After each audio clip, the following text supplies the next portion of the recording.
approximately 90,000 plus properties in Jersey City, of which approximately 10% of those properties are vacant and or abandoned.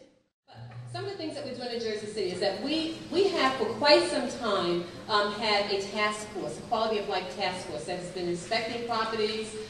We've been photographing those properties, maintaining files of all of those different properties in Jersey City, and we've also been tracking those properties.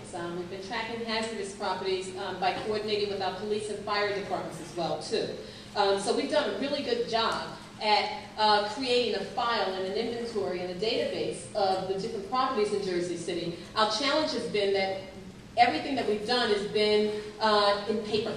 You know, we've been doing this the old-fashioned way. We have all of these volumes of files that are making us crazy and making it very difficult for us to be able to really have that exchange of information with other city departments and divisions. So one of the things that the city is really looking to do is to come up with some kind of a database system.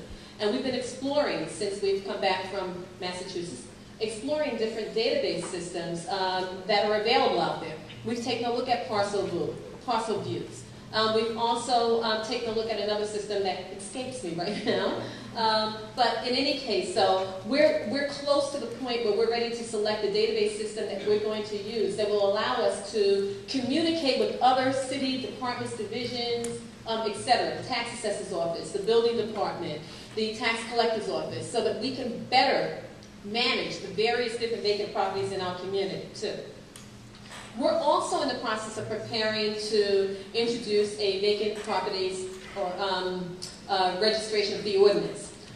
We will be going before our municipal council very, very soon. Perhaps we're looking at the month of August. That resolution, or I should say, ordinance is in the hands of our law department, so we're preparing to implement the registration fee. That will help us to be able to pay for some of the things that we've got to do around vacant properties.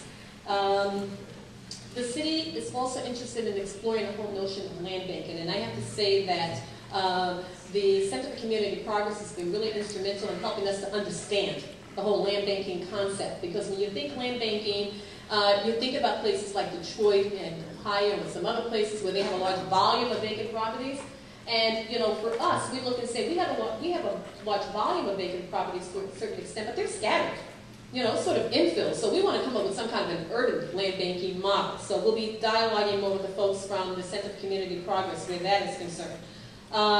We also, one of the other things that we want to do is we want to make better use of existing legislation. We know that we have the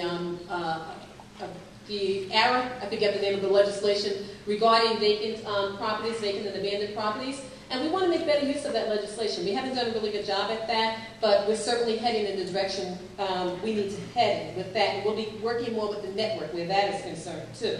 So I guess what I'll say in summary is that we have found that it's been really, really beneficial for us to be a part of this process because it helped us to put this to the forefront, to really put it on our radar, and it's something that we're looking at on a daily basis. But it's also helping us to be able to start getting together, you know, some tools that we need to more effectively manage and deal with the properties in our city. I mean, we have a great city, and we're looking forward to allowing or using the tools and the resources that we acquired through this whole learning process to make our city even greater. Thank you.